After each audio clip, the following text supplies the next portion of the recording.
How y'all doing out there? Peace and blessings to the hearers and doers of the Lord's word. This is the Awakening Podcast. I want to go ahead and get into this message. I am Super Solican, a vessel for the Lord. The Sabbath. Resting on the Sabbath day and the importance of the Sabbath, the importance of resting on the Sabbath. This is what I really want to touch on. Because we all know that in this life, it's a pretty busy life. Like, if some of us live pretty busy lives, we're always on the hustle and bustle. That's just the way that the things are set up in a society. We're working 8 to 12 hours, 5 days a week, sometimes 6. The mind is constantly running. You don't really even have time for yourself. You don't have time to let alone spend time, real time in the Bible, real time with the Lord and things like that. And you have to make that time. And that is what the command of keeping the Sabbath does. God gives us this commandment for a reason. And we also supposed to keep it as a holy day. So we have people out here in the world. We'll stop everything to go celebrate a pagan holiday. We celebrate many pagan holidays here in America. But we won't take the time to reverence the Lord to give the Lord, the creator of the heavens and earth, his day. We won't give him his days. And that day comes every week. The frequency, meaning God wants to spend time with you. You understand? If it would be great if you could do this every day. Like some of us, but that takes time and practice to be able to get your prayer life and the time and have your prayer life right. Your prayer life, your spiritual reading, to have time set apart. And it takes practice to cultivate that. That's understandable. But God gets you on a start by having you keep his command of keeping one day out of the week holy, keeping one day out of the week for yourself to reset everything that's in you. And do you understand how important that would add years to to a lot of people's lives? That would add years to your life if you did that. And that's just taking one day for yourself, giving it, meditating in the Lord, meditating in Christ, meditating in the spiritual things, basically doing a self-reflection on yourself and your life, getting away from not going out there and going to the club, not going out there and going to a bar on your off day, not going out and trying to worry about, I'm going to take an extra shift, or what is my job thinking, or what am I going to do the next work day? No, none of that. You just totally take a relaxation day to spend it. If you want to spend it with your family, you just all that. You and your family spend it together, but no arguments in your family. Like, we not finna argue today. We not finna, if we was cursing each other out today, we not finna do that. We finna reassess. We finna pray. If you go to church, you go to church and fellowship, but don't go to none of these wicked churches and fellowship, and that's gonna put you in a bad mood. Or one of these churches that's trying to rob you. Don't go. No, go to a actual fellowshipping. Is just when 2 to 3 believers get together. So if you got your own ministry, you go there and fellowship with your family, however you need to do it. I'm not gonna, I can't tell you how to do that. However you want to do that, but just make sure it's no strife and none of strife going on. No anger, or nobody's hold. You need to drop everything you were holding on during the week. If you're still holding on to that, you need to let it go.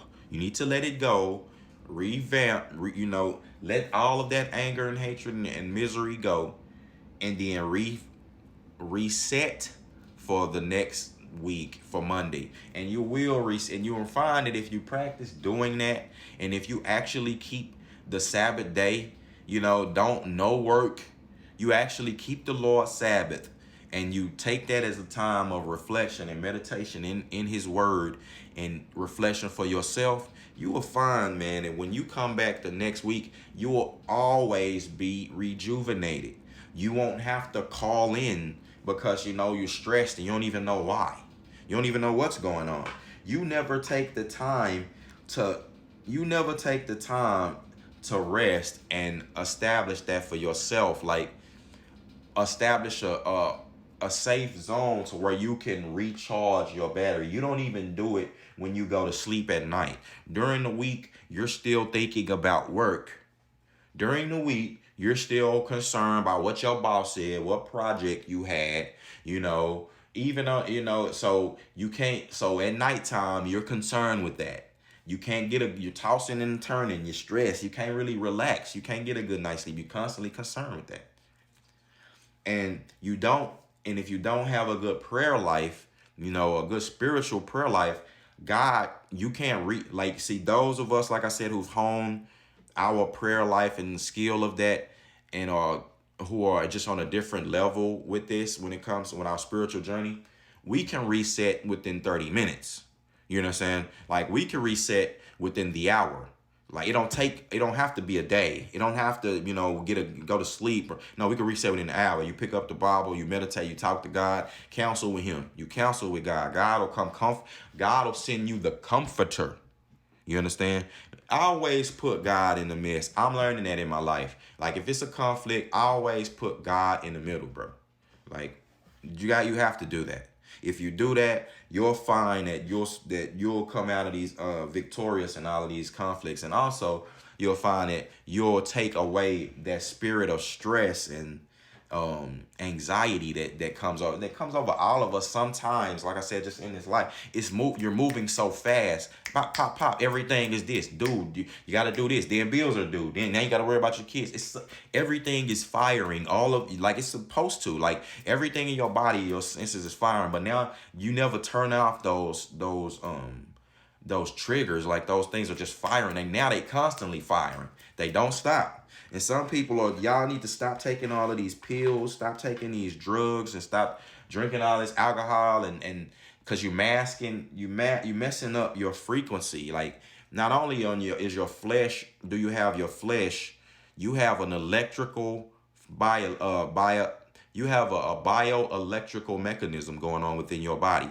The spirit you have an undying energy. That's the spirit that's gonna, that lives forever. This thing doesn't die. Energy is not dead.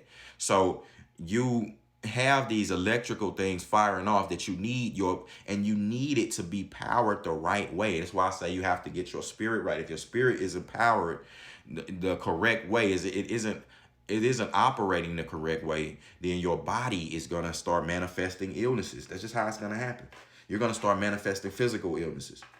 You're on purging your spirit, your inner self of these emotions, all of this stuff like that. In turn, your lymph nodes are going to start filling up. Your body, you're going to start retaining water. You're going to start retaining. You're not going to purge. Your body is in turn going to purge toxins anymore. Because what happens in the spirit, what's done in the spirit realm happens on earth, happens in the physical realm. So you really just need, and I implore you, just take that time for yourself. Take that time that God has given you. See, God ain't say be lazy, with your life. That ain't being lazy. But if you take the Sabbath to just relax, clean up your house, go, lay around, lounge around, reading a good book, eating your favorite foods, counseling with God, man, just enjoying your life, figuring out where you went wrong in the past, where you can do better, and just accepting it and moving forward. That's called regrouping, resetting. Only time, see, God got a mission for our whole life. If you look at God's life, you look at the life of Jesus Christ and the disciples. These men were busy. These men were working. These men were working for the kingdom. Everything they did was kingdom oriented. Those men still rested. They did things, they had to rest. Jesus Christ took times, Jesus Christ took times to himself to rest, to get away from the crowds. When he was praying to God, praying blood and things like that, Jesus Christ, he wasn't working for, for people at the time. He wasn't healing the sick, but he was in turn resetting himself, speaking to God, counseling with God. With You had so many people, like when he told the Pharisees, they come to Jesus Christ trying to trap him up because they see him healing and doing things like they're healing people on the Sabbath day. He was healing the sick. This is different, but these same hypocrites at the time, like if the ball, it's the same with people today. Like there's nothing wrong with, there's no work in doing that. That's not work. You know what I mean? That's just doing the Lord's will. That's all that we do, that all the time. You never cut off or stop doing the Lord's will or doing something he asked you to do. You never stop that. But when these same hypocrites, if they boss was to come ask them to come, to come into work, oh, I need you to do this, or I need you to do that, or you're fired, they'll run their butt over there and they'll be right in there in their job, man. So it's like, don't listen to these. That's why Jesus Christ could never listen to them, man. They were huge hypocrites. The Pharisees were huge hypocrites. They didn't understand what was going on. They only understood the religious aspect of God, bro. And I mean, they only used God, like they only used him they used the beliefs that people had. Just how a lot of people do today. A lot of charlatans, these mega preachers, not all of the mega preachers, but some of them. And then a lot of these pastors in these churches, y'all don't have the spirit of God in that church. And a lot of y'all should be ashamed of yourself because y'all only using God for the gain of and the control and manipulate the people. You should be ashamed of yourself. But see, you don't have to have shame. See, because God got flames for you. You ain't got to have no shame. God got the flames, buddy. Just no shame, into the flames. Just take that like P. Diddy. But the people, man, this thing should be taught because it's a simple thing, but it's needed. And God saw fit to let you know, like God saw fit to call this day out for you. And we've abandoned that, like in America. America's a big hypocrite. You got in God we trust on the money. You saying this is a Christian country, yet and still we don't honor the Sabbath. Like you need to honor the Sabbath. There need to be a countrywide shutdown. Like short of somebody driving trucks or something like that. And even them, I don't advise that they have to work on the Sabbath day. You know what I mean? There should be a country reverence for the living God, because God has done this for you. The word Sabbath comes from a Hebrew word that means to rest from labor. The word holy means something that is sacred or dedicated to God. So we should make Sunday, or whatever day you consider your Sabbath, you should take that day and dedicate it to God. Like I said, it shouldn't be a normal day. This should be a day of reverence, resetting, understanding, of reverence, resetting. You should be seeking understanding from God, like I say, clarity about what happened during the week or whatever, and then be able to get in the fuel, getting the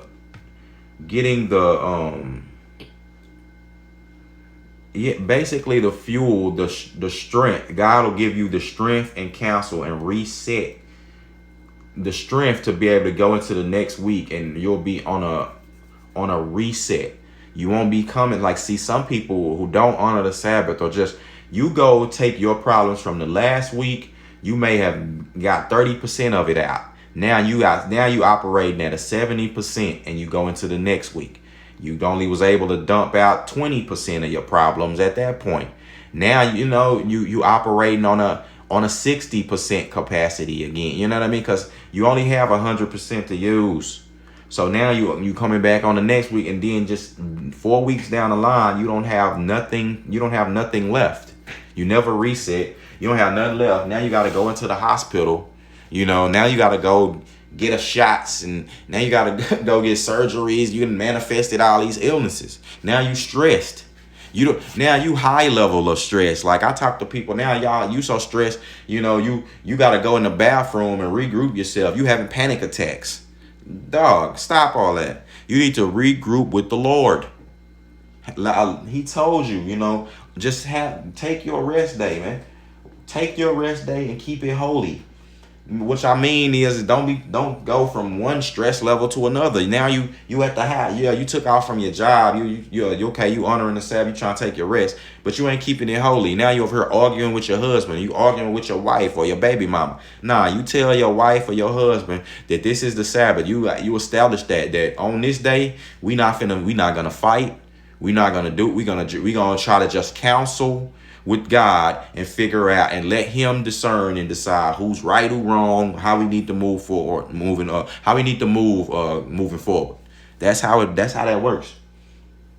So I'm gonna give you some Bible verses that speaks on the Sabbath.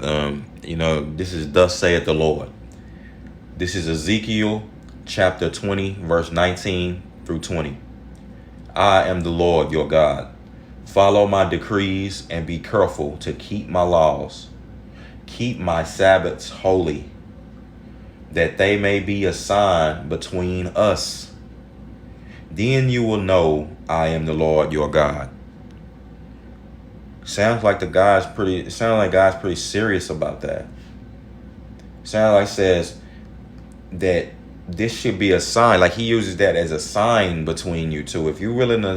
If you actually do the reverence, you willing to tell your job, look, I can't work on this day, or I can't work 6-7 days a week. You counseling with God on that day. You telling your family, look, I'm not gonna be arguing with you. I ain't finna be arguing or doing anything like that. You make it up in your mind.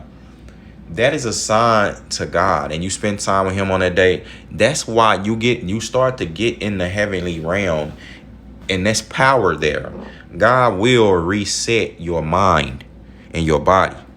He'll reset you so you'll be able to go move in power for the next week. The Lord says in the book of Exodus 20, verse 8 through 11, remember the Sabbath day by keeping it holy. 6 days you shall labor and do all your work. But the seventh day is a Sabbath to the Lord your God. On it you shall not do any work, neither you, nor your son, nor your daughter, nor your female servant, nor your animals, nor any foreigner residing in your town. For 6 days the Lord made the heavens and the earth, the sea, and all that is in them. And he even rested on the seventh day. Therefore, the Lord blessed the Sabbath day and made it holy. So, America, again, you heard what he just said. On it, you shall not do any work. Neither your son, your daughter, your male or female servant. Say your animals shouldn't even be doing no work. You shouldn't even be on the farm plowing no animals, man. Let them animals do their team. They chilling. They want to chill too. And it says that the foreigner residing in your towns, America, like you got so many foreigners here. Why are you forcing them? You want to force them into slave labor. You won't force them to work on the weekends, on the Sundays, and force them to work for the minimum wages at that. But that's another story. But yeah, you don't want to give them no time to regroup, no off time.